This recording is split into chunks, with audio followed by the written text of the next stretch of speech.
Hello दोस्तों, आज मैं आपको ये एलन का फुल सिलेबस का टेस्ट हुआ था। ये हुआ था शायद कितनी तारीख को, मतलब ये भी कल ही हुआ है। 16 तारीख को हुआ। यहाँ पर देखो, 16/4/2024 मेजर हुआ और 2026 है। 16/4/2026 गलती से मेरे मुंह से 2024 निकले, सॉरी इसके लिए भाई। तो आज हम इसको आप लाइव सॉल्व करके दिखाएंगे और इसमें से मैं फिजिक्स आपको सॉल्व करके दिखा दूंगा और केमिस्ट्री और बायो का स्लाइड लगा दूंगा, तो आप उसे सॉल्व कर लेना। बट मैं स्टार्ट करता हूँ फिजिक्स का क्वेश्चन। जैसे इसमें पहला क्वेश्चन ये दिया हुआ, अभी मैं आपको इसको स्लाइड पर भी, तो दोस्तों स्लाइड ये रही और बाकी मैं सोल्यूशन आपको बता दूंगा, तो वहां से अच्छे से दिख जाएगा। वैसे मैं इसे सॉल्व करके दिखा रहा हूँ। तो इसमें पहला ऑप्शन क्या हुआ था, दिया था काइनेटिक एनर्जी। इसका मतलब क्वेश्चन दी हुई थी ऑलरेडी, पहले दिया रखा। तो वाई की वैल्यू क्या दे रखी थी, a sine omega t plus pi by 4 दे रखा था। यहाँ से आपको दे रखा होगा एम्पलीट्यूड की वैल्यू क्या है, ए। इनिशियल में ये ए इतना है, इसको मैं मान रहा हूँ ए। और फाइनल में क्या बोल रहा है, इसको ए बाई 2 कर दिया मैंने। तो ए बाई 2 कर दिया, तो वो पूछ रहा है काइनेटिक एनर्जी कितना हो जाएगा। तो काइनेटिक एनर्जी का आपको एक फार्मूला पता होगा, हाफ रो के होता है और एक्स स्क्वायर और हाफ ए स्क्वायर, ये ए है, ए स्क्वायर माइनस एक्स स्क्वायर होता है। इस पर आप जब वैल्यू रखोगे काइनेटिक एनर्जी का, तो हाफ के, अब इनिशियल में कितना था ए स्क्वायर, बाद में कितना कर दिया ए बाई 2, तो इसको ए बाई 2 पुट करो, तो स्क्वायर बाई 2 दूनी 4 हो जाएगा। अब यहाँ से काइनेटिक एनर्जी क्या आ जाएगी, हाफ के और 4 एकम 4, मतलब 4 यहाँ चला जाएगा और 4 में से एक भी कितना 3/4, और ए स्क्वायर आएगा, तो मैं स्क्वायर को यहाँ पर लिख ले रहा हूँ। अब देखो ये काइनेटिक एनर्जी क्या है, हमारी इनिशियल काइनेटिक एनर्जी है, और ये क्या है, मतलब फाइनल है। तो ये कितना हो जाएगी, जो काइनेटिक एनर्जी फाइनल जो हमारी आ रही है, वो काइनेटिक एनर्जी इनिशियल की कितना हो जा रही है, 3/4 टाइम्स। ये ऑप्शन कितने में दे रखा है, ये दैट इज, इसका ऑप्शन क्या हो जाएगा, ए का क्या हो जाएगा क्यू, लेकिन थर्ड और फोर्थ ऑप्शन में। तो इसे हमें एक और सॉल्व करना पड़ेगा पोटेंशियल एनर्जी का। पोटेंशियल एनर्जी का फॉर्मूला क्या होता है, हाफ के एक्स स्क्वायर। तो इनिशियल में कितना था, हाफ के ए स्क्वायर। अब फाइनल में देख रहा हूँ पोटेंशियल एनर्जी कितना आएगा, तो पोटेंशियल एनर्जी फाइनल में आ जाएगा तो के। अब ए की वैल्यू में, एक्स की वैल्यू क्या हो जाएगी, ए बाई 2 हो जाएगी। यहाँ पर एक्स की वैल्यू क्या हो जाएगी, ए बाई 2। तो एक्स की वैल्यू अगर यहाँ पर ए पुट करूंगा, तो स्क्वायर बाई कितना, 2 दूनी 4। ये इतना क्या है, ये इनिशियल ही तो है। अब यहाँ पर फाइनल कितना हो जा रहा है, 1/4 टाइम्स हो जा रहा है। तो दैट इज ये ऑप्शन किसमें दिख रहा है, दैट इज, इसका मतलब हो जाएगा बी का एस, नहीं बी का एस नहीं, बी का आर हो जाएगा। ए का क्यू, बी का आर, ऑप्शन नंबर 4। ये आपका पहला क्वेश्चन हुआ सॉल्व। अब आगे हम दूसरा क्वेश्चन सॉल्व करते हैं, देखते हैं आपका दूसरा क्वेश्चन। तो मैं इसका सोल्यूशन आपको बता रहा हूँ। तो दोस्तों ये रहा मेरा दूसरा क्वेश्चन, जिसमें से ये है दूसरा वाला क्वेश्चन, ये है। इसको मैं आपको सॉल्व करके दिखाता हूँ, उसको मैं स्लाइड पे ऐड कर दूंगा, वहाँ जरा आसानी से पढ़ लीजिएगा। वैसे मैं पढ़ के भी बता दे रहा हूँ। एक पार्टिकल्स है जिसका मास m है in uni direction potential field दे रखा है। द पोटेंशियल एनर्जी यू की वैल्यू दे रखा है a+2b x square, where a and b are the positive constant, find the time period of oscillations. That is U दे रखा है। यू की वैल्यू कितना दे रखा है, a+2b x स्क्वायर। आपने एक फॉर्मूला पढ़ा होगा, एफ की वैल्यू क्या होती है, माइनस डी/dx। यहाँ से इंटीग्रेशन जब और डिफरेंशिएशन जब करोगे, तो यहाँ से एफ की वैल्यू निकल कर चली जाएगी। एफ की वैल्यू यहाँ से निकालोगे, कितना आ जाएगा ए, अरे इंटीग्रेशन में कर लेता हूँ और डिफरेंशिएशन सीधा कर लूँ, सॉरी दोस्तों मैंने मुझसे यार इंटीग्रेशन निकला, इसके लिए सॉरी। एक का जब डिफरेंशिएशन करोगे एक्स के साथ, तो जीरो आ जाएगा, और जीरो पर दो दूनी कितना हो जाएगा, 4b x बच जाएगा। ओके ठीक है। तो f की वैल्यू क्या आ जाएगी, -4bx। अब आप सबको पता होगा कि जो यहाँ पढ़ा, मतलब ये f जो होता है, f की वैल्यू क्या होती है, माइनस की x होता है। तो अब इसको वैल्यू यहाँ पुट करेंगे, माइनस की x की वैल्यू क्या आ जाएगी, -4bx। x से x कैंसिल, माइनस से माइनस कैंसिल, तो k की वैल्यू क्या निकल कर आएगी, 4b। समझ गए। अब यहाँ से टाइम पीरियड का फॉर्मूला क्या होता है, टाइम पीरियड 2π√m/k होता है। यहाँ पर पुट करते हैं, देखते हैं आंसर क्या आता है, 2π√m। के की वैल्यू क्या दे रखा है, ऑलरेडी 4b। अब ये पता है 4 है ना, अब रूट से जब बाहर निकालोगे तो क्या आ जाएगा, 2। तो 2 से 2 ये कैंसिल हो जाएगा, मैं अंदर ही कैंसिल कर दे रहा हूँ, लेकिन आप समझ जाना। तो टी की वैल्यू क्या आ जाएगी, टी की वैल्यू π√m/b आ जाएगा। आंसर तुम्हारा ये है, समझे। और इसका आंसर ऑप्शन थर्ड में दिया हुआ है। तो भाई थोड़ा इजी क्वेश्चन होता है, लेकिन मतलब उस टाइम दिमाग उतना काम नहीं करता। वैसे मेरा ये दूसरा सही था। अब आइए बात करते हैं तीसरे क्वेश्चन की ओर बढ़ते हैं। ये रहा दोस्तों तीसरा क्वेश्चन, मैं इसका सोल्यूशन बता रहा हूँ, नीचे है। तो बढ़ते हैं तीसरे क्वेश्चन की ओर। तो तीसरा क्वेश्चन ये दिया गया है, मैं आपको पढ़ के बता रहा हूँ। A capacitor stores 60 microcoulomb charge when connected across a battery. When the gap between the plate is filled with a dielectric, a charge of 520 microcoulomb flow through the battery. The dielectric constants of the material inserted is। तो इसको हम solve करते हैं। आइए देखते हैं यहाँ पर सॉल्व करके मैं बता रहा हूँ। क्वेश्चन नंबर क्या है, 3 है। तो जो क्यू ईयर था, क्यू ईयर की वैल्यू ऑलरेडी दे रखा है कितना, 60 माइक्रो कूलम। अब जब उसने क्यू मीडियम एक डाल दिया, मतलब डाइलेक्ट्रिक कांस्टेंट डाल दिया, तो उसका बढ़ जा रहा है, कितना हो जा रहा है, 120 माइक्रो कूलम। तो याद रखना, पहली बात तो जो हमें पता है कैपेसिटर में रिलेशन पता होता है, c equal to a epsilon nought by d. और जब क्या होता है, हम डाइलेक्ट्रिक मीडियम में डालते हैं तो ये डी अपॉन के हो जाता है, और के की वैल्यू क्या चली जाती है, ऊपर। तो आपको एक रिलेशन ये भी पता होगा कि इक्वल टू क्या होता है, सी बी। अब यहाँ पर पोटेंशियल क्या है, कांस्टेंट, मतलब कांस्टेंट ही दिया है अगर नहीं दिया गया है तो। क्यू और सी में डायरेक्टली रिलेशन दिया गया है, तो दैट इज चार्ज भी क्या होगा, ये कितना हो जा रहा है, क्यू इक्वल टू क्या हो जा रहा है, अगर सी की वैल्यू मैं यहाँ पुट करूँ, ए epsilon nought by D into के, तो ये के टाइम क्या हो जा रहा है, बढ़ जा रहा है, दैट इज इनिशियल चार्ज। तो ये शॉर्ट ट्रिक होता है, याद रखना ऐसे। हाँ, जो क्यू मीडियम की वैल्यू होती है वो Q year into mu time हो जाए, क्योंकि ये क्या है, डायरेक्टली प्रोपोर्शनल है क्यू। तो क्यू मीडियम का ऑलरेडी मेरा दे रखा है 120, और क्यू ईयर की वैल्यू कितना दे रखा है, 60, और इंटू ये म्यू मान लो मैं डायरेक्ट कांस्टेंट है। तो ये 6, ये आंसर कितना आ जाएगा, और 6 दूनी 12।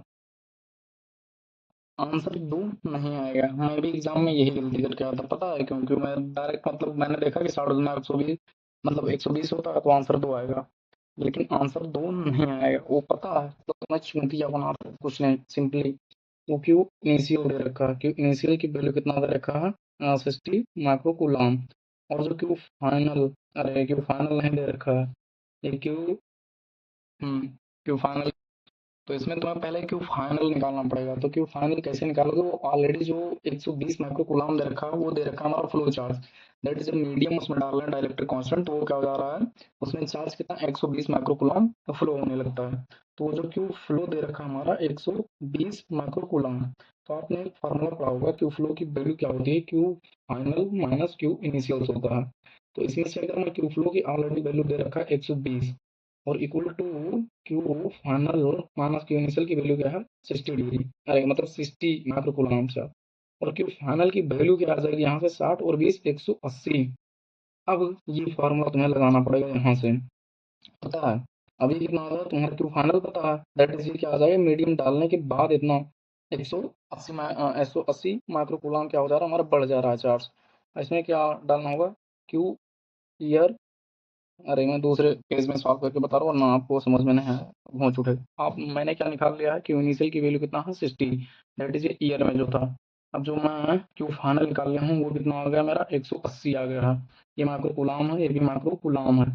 अब आपने पढ़ा होगा एक formula, Q medium equal to क्या होता है, की इंटू क्यू ईयर होता है। अब इसमें मैं क्यू मीडियम कितना रखा है, 180 आ गया मेरा। अब के की वैल्यू तुम्हें फाइंड आउट करनी है, ईयर की वैल्यू कितना है, 60। ये क्या आ जाएगी, के की वैल्यू 3 आएगा ऑप्शन में, ये तीसरे नंबर पर दिया।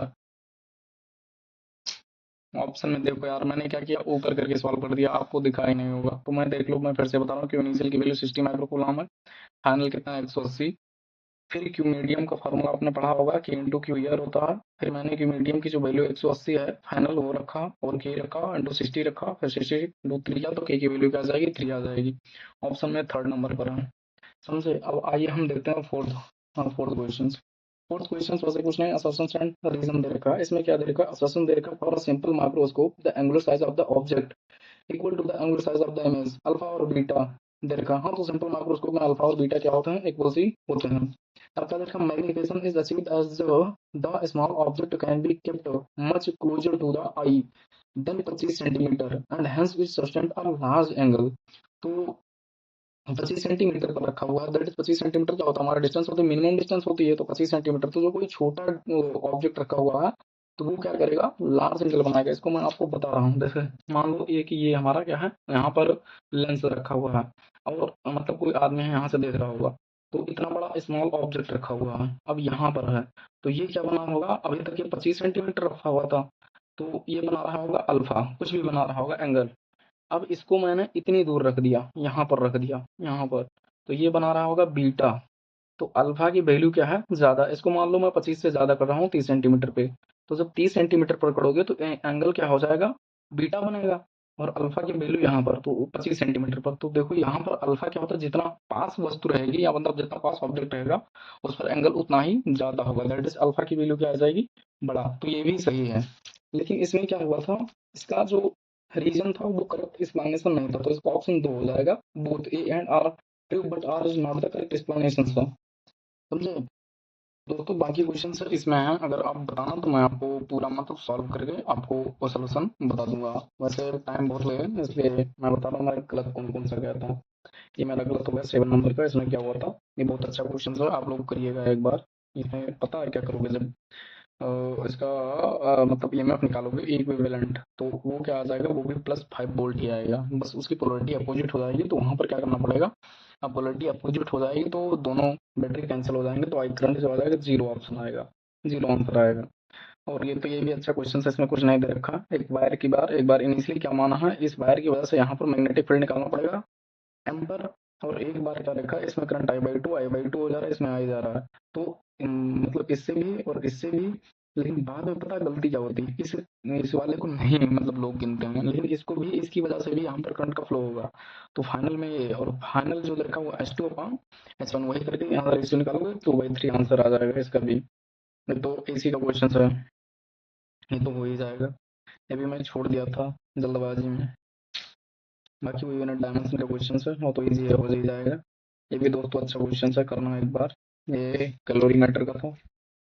बाकी बहुत क्वेश्चन थोड़े हार्ड भी थे, मतलब हुआ नहीं था, और बाकी इधर हो गया था।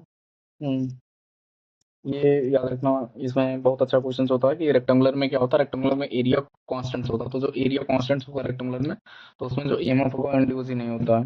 मैं सुबह इसको साला पढ़ के गया था, लेकिन वहाँ भी गलत करके आया हूँ यार, तो इसलिए मतलब थोड़ा सिलसिले मिस्टेक होते हैं, तो मैं इसको अच्छे से ध्यान करके मतलब कंसाइज कर लिया करो, कहीं लिख लिया करो, मैं भी जैसे लिख लिया था शॉर्ट नोट बना कर रखा था। और शॉर्ट नोट ऐसे मतलब एक एक पेज का, दो दो पेज का ऐसे बना लिया करो, ताकि आसानी रहेगी उसमें रिवीजन करने में। बाकी जो मतलब सर्कल हो गया, ये सब होते हैं, इनमें क्या होता है, वेरिएबल होता है एरिया, तो उसकी वजह से इंडिविजुअल होगा। मैं उसी का जस्ट अपोजिट यहाँ पर मार के आया हूँ, समझ लो कितना बड़ा चुनौतियाँ हूँ। ये भाई साहब फॉर्मूला याद है मुझे, फॉर्मूला याद है, लेकिन पता है क्या, सिर्फ कैलकुलेशन करने की वजह से मैं इसे छोड़ के चला आया, मतलब छोड़ क्या, गलत मार के चला आया, और क्या। और ये भाई साहब यहाँ पर देख रहे हो, हाइट यहाँ r/2 होता, मैं r लिख कर एच हाइट वहां से रख कर चला हूँ, गलतियाँ आती हैं बहुत। इसलिए भाई थोड़ा ये देखो आंसर, ये सिर्फ कैलकुलेटिव, इसमें मास डिफेक्टिव कैलकुलेशन की वजह से छोड़ के चला आया हूँ, तो भाई बहुत दिमाग खराब हो गया था फिजिक्स में। बाकी ऐसे भाई केमिस्ट्री में भी मतलब बहुत ज़्यादा नहीं, अच्छा गया था केमिस्ट्री का भी सर। बाकी ऐसे बायो के हैं, तो इसमें मेरे टोटल मार्क्स जो बनकर आते हैं, वो कितने बनकर आते हैं वो मैं आपको बता देता हूँ। तो मैं आपको इसमें अपना नंबर बता दूं, तो मेरे बायो में बने थे कितने, 310 नंबर बने थे। मतलब बायो में यार थोड़ा सही मिस्टेक हुआ था, मतलब थोड़ा मुझे आता था क्वेश्चन, वो भी मैं गलत करके आया हूँ, तो कितना बड़ा चुनौती है। और फिजिक्स फिजिक्स में मेरे बहुत गलती हुई थी भाई, 74 नंबर ऐसे बना। और केमिस्ट्री में कितने बने थे, केमिस्ट्री में 120 नंबर बना हुआ था, टोटल 504 नंबर आए थे। बहुत कम है भाई, बहुत कम, कोई फायदा नहीं पढ़ने वढ़ने से। इसलिए थोड़ा भाई मेहनत करो अच्छे से आप लोग भी, और पढ़ते रहो। बाकी मैं टेलीग्राम का ग्रुप यहाँ नीचे कमेंट में शेयर कर दूंगा, तो अगर पेपर चाहिए होगा उसका पीडीएफ तो वहाँ पर मैं भेज रखा हूँ, मतलब वहाँ आइलैंड का पीडब्ल्यू का हर जगह का फुल सिलेबस का टेस्ट है, तो उसको आप ज्वाइन करके और इस टाइम ज़्यादा से ज़्यादा क्या करिए, फुल सिलेबस टेस्ट दीजिए। बाकी बेस्ट ऑफ लक, मेहनत करिए, जिंदगी में क्या ही रखा है।